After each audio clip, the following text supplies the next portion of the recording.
అంటే తెలుసుకొనుట అనే లక్షణం సహజంగా ఉంది. సహజంగా ఎలా ఉంది? అనుభవానుభూతిగా ఉన్నది. అనుభవానుభూతి ఏంటి? అనుభవం. అమ్మ జ్వరం వచ్చి వేడిగా ఉంది, అనుభవం. అమ్మ నేను చాలా దూరం నుంచి నడిచి వచ్చాను, అనుభవం. అంటే తను చేసే క్రియలు కావచ్చు, సంఘటన కావచ్చు, ఏ పనైనా కర్త కర్మక్రియ తానే అనుభవించాడు. అనుభవము అనుభవించేవాడు కర్త, అనుభవించట అనుభవం అని తానే. అంటే కర్త తానే కదా. ఈ పని చేశాను, ఈ పని వల్ల ఈ లాభ నష్టాలు వచ్చాయి. ఇక్కడ లాభ నష్టాలు వచ్చే దృష్టితో, లాభ నష్టాలు వచ్చే దృష్టితోనే ఫలితాన్ని ఆశించి కర్మలు చేస్తారు. ఎవరైనా ఒక శుభకార్యం చేస్తారు, మనం చక్కగా నీట్గా చేస్తే అవతల చక్కగా ఉంటే మనకి చక్కగా ఉంటుంది అంటాడు. ఒక వ్రతం చేస్తాడు, అంటే ఈ ఫలితం చేయాలి, శ్రద్ధగా చెయ్యి, వీళ్ళు ఆలోచన మన ఆ ఫలితం వస్తుంది. ఈ దృష్టితోనే ప్రతివాడు పని చేస్తాడు. అరే పిల్లవాడు పెద్దాడయ్యాడు, స్కూల్లో జరిపిస్తుంది, ఇంట్లో ఉంటే అల్లరి చేస్తున్నాడు, విద్య అనే వాళ్ళు ఉండాలి కదా, అది గురువు చెప్పాలి. మన ప్రేమ లక్ష్యం మనం కొట్టలేము. ఇవన్నీ మామూలుగా ఉన్న లక్షణాలే. అంటే ఒక స్థితి, మనిషి మార్పులను బట్టి, వయసుని బట్టి ఇది. ఆ వయసు వచ్చింది, ఉద్యోగం వచ్చింది, పెళ్లి సంబంధాలు. ఆ తర్వాత ఇది ట్రాన్స్ఫర్, ఇవి రావటం, భార్య పిల్లలు, తోడు నీడ, కుటుంబ వ్యవస్థ, ఇదంతా కూడా ఈ దేహం ద్వారానే. నీ దేహాన్ని ఏం చెప్తాను? ఈ దేహం ద్వారానే నీ దేహాన్ని నీవే స్వయంగా తెలుసుకుంటూ, స్వయంగా కష్టకాలు తెలుసుకుంటూ నీ సంసారాన్ని గోత్రనామాలతో సకుటుంబస్య కూడి ప్రజలతో జీవనం చేస్తున్నావు. కొన్నాటికి పోతుంది కదా, భయం కదా. అరే నా బాధ్యత ఏంటి, నీ విచారం. అందుకోసం పక్కన గుడి ఇది, రోజు నేను వెళ్ళి ధ్యానం చేసి వస్తా, నేను డిస్టర్బ్ చేయొద్దు. ఆ పూజారి మంచి వాళ్ళు, అరే సత్సంగాలు జరుగుతాయి, ఈ విధంగా నేను వెళ్తాను అని ఏదో ఒక నిర్ణయం. నాస్తి కొడితే నాస్తి పోవాలి, ఆస్తి కొడితే ఆస్తి పోవాలి. కొంతమంది ఇదేది ఉండదు, ఎందుకంటే వాళ్ళు కష్ట ఏ రోజుగా ఆ రోజు సంపాదిస్తేనే తింటారు. అందుకోసం వాడు ఏం చేస్తాడు?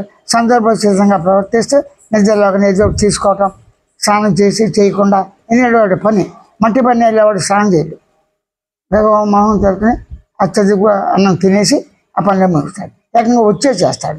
కానీ ఈ స్నాన సంధ్యలు అనేది వాడు చేసే వృత్తిని బట్టి ఉంటుంది. దేహం యొక్క అవసరం బట్టి దేహం బాగున్న పరిస్థితి చేస్తాడు.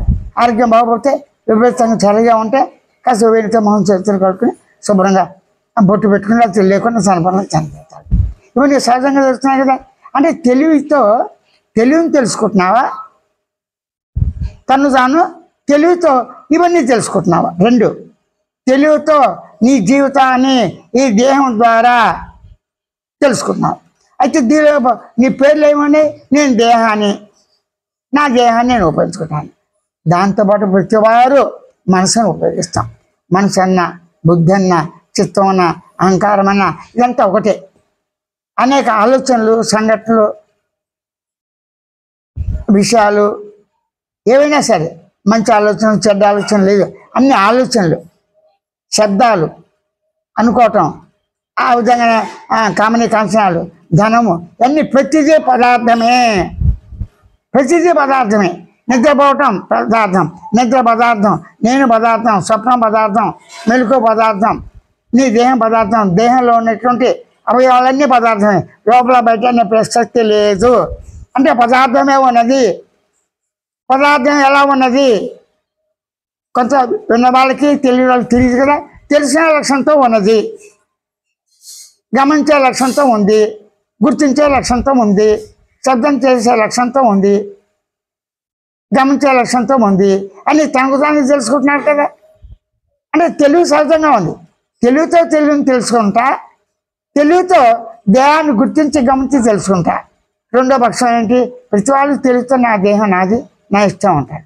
అంటే ఈ నేను ఈ శరీరంతో వచ్చిపోతున్న తర్వాత ఈ శరీరం బూడిద అయిపోతుంది, ఈ నేనేమవుతుంది?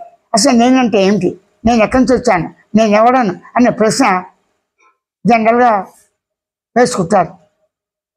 అది నేనంటే దాన్ని వేసుకునే ప్రశ్న అవన్నీ పక్కన పెట్టు. అరే నేను నిద్రపోతున్నాను, నిద్రలో నేను లేను, నేను ఎలా ఉన్నాను గమనించి గుర్తించి తెలుసుకునే లక్ష్యంతో నేను ఉన్నాను.